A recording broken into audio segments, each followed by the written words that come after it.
Hey everybody, Sean here from Board Paracord. Today we're going to do a keychain for breast cancer awareness because October is coming up quick and that is the month for breast cancer awareness. So I've already done one here. This is rose pink with a white ribbon. Turned out pretty good. So we're going to do this again and we are going to use white. And then for the ribbon portion, we have what is called Think Pink or Salmon, and then a 1-inch keyring. You may need a fid. I would highly suggest it for doing the ribbon portion.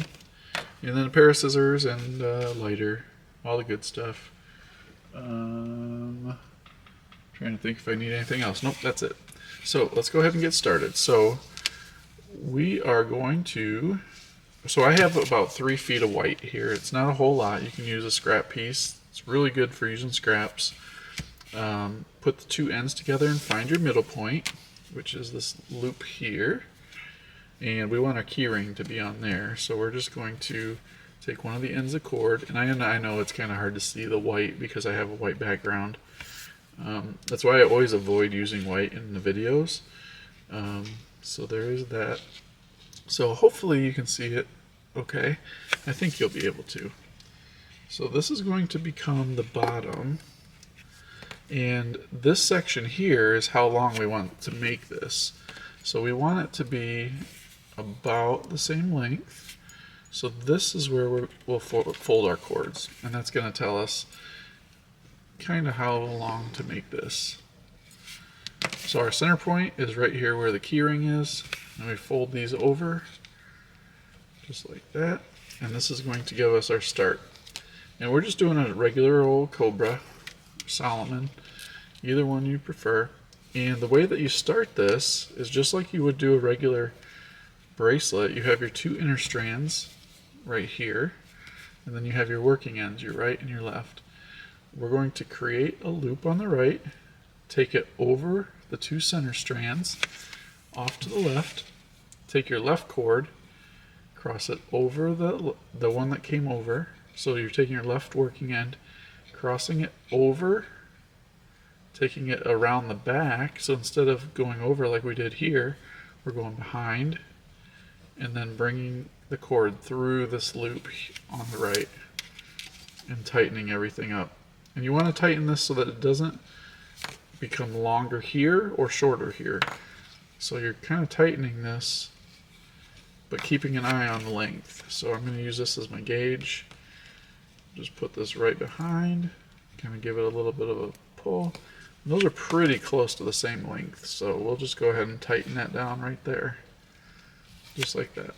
So that's going to be the length of our key fob, which should be pretty close.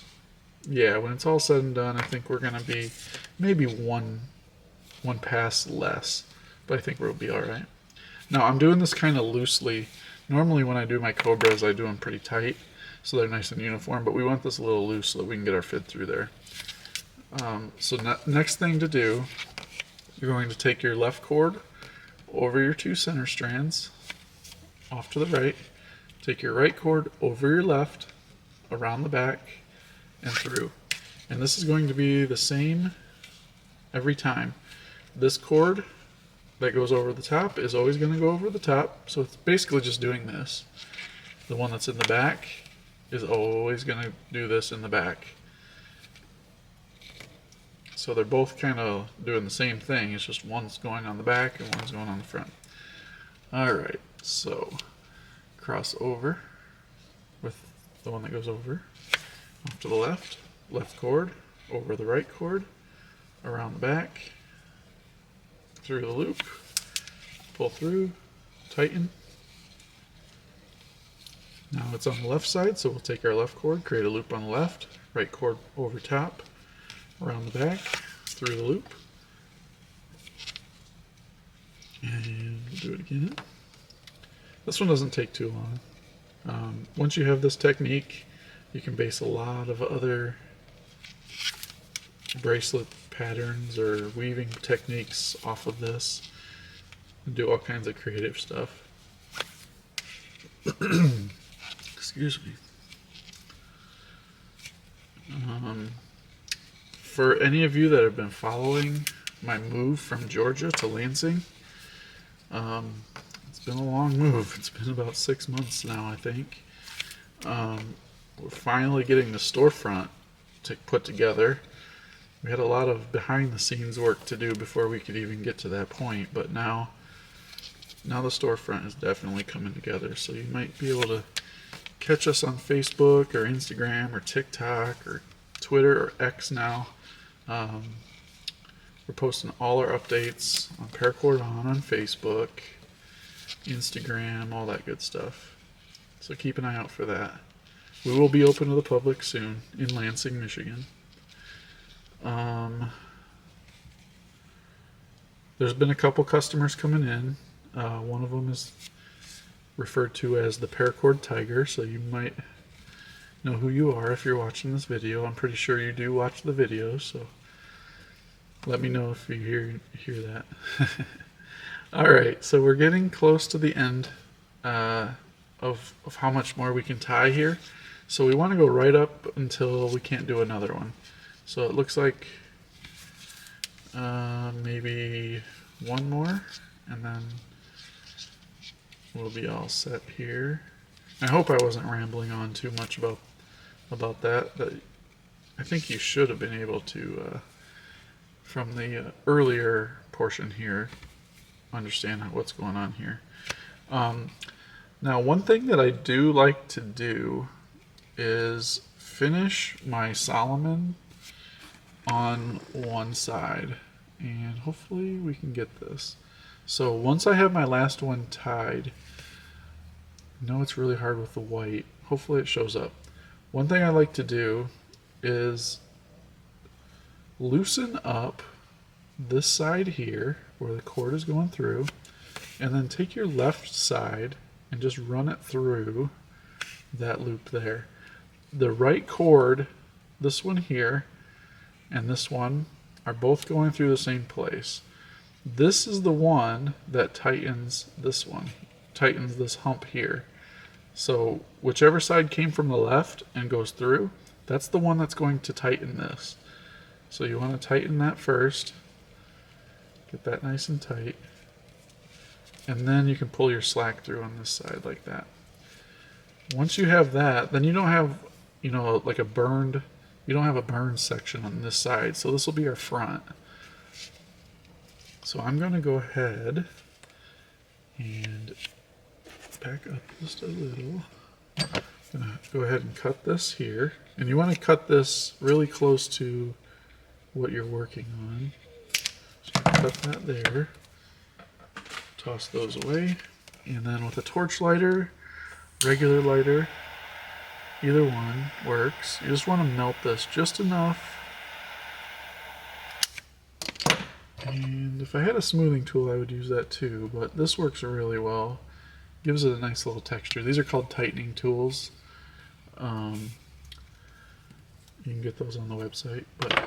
So now that we have that, what we need to do is get our, so if you look at this one, we have this ribbon here, and one way, well, there's a couple ways you could do it. If you don't have a fid, what you can do is you can actually melt this to a point and use the actual cord as a needle to get through here.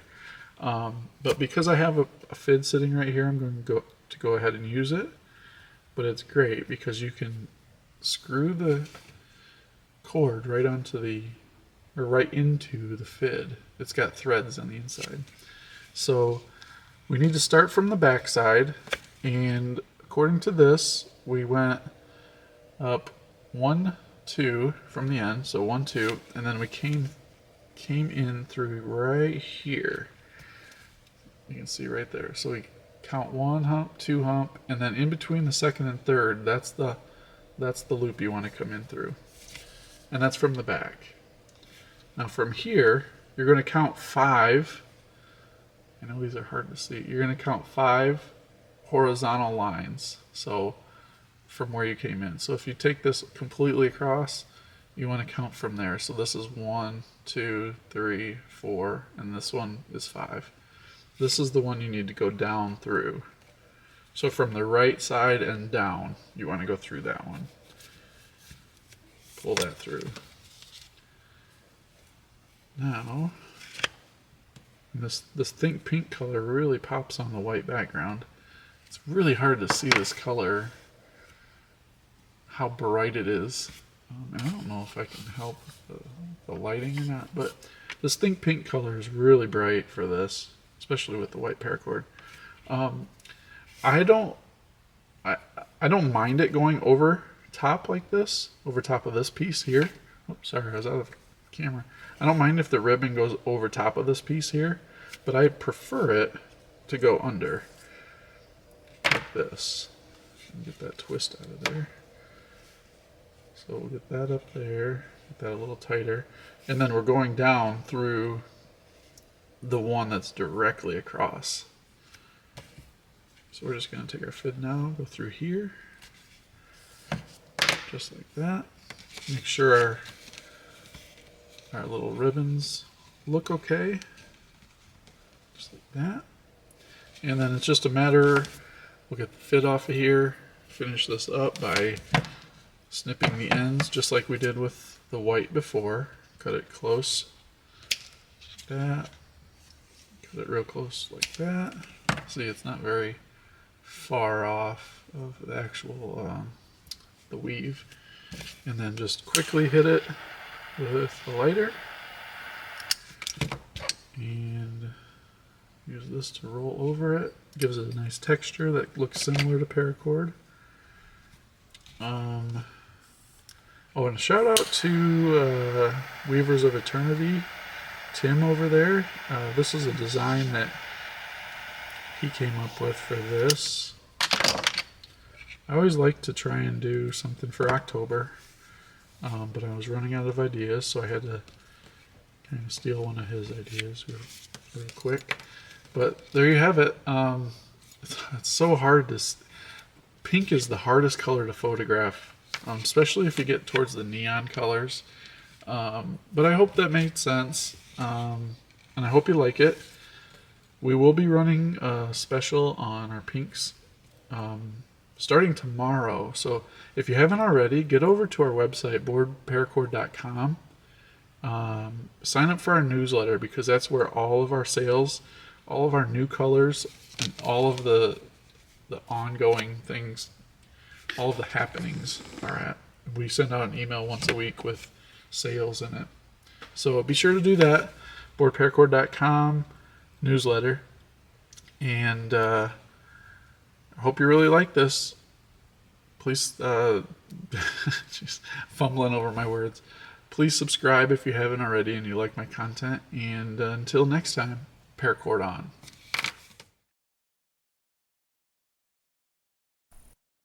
Do me a quick favor and hit that subscribe button to your left. There's other great videos all the time, and there's a few to the right side of the screen, and you can also buy paracord at our site with the link at the bottom left. Thank you again for watching.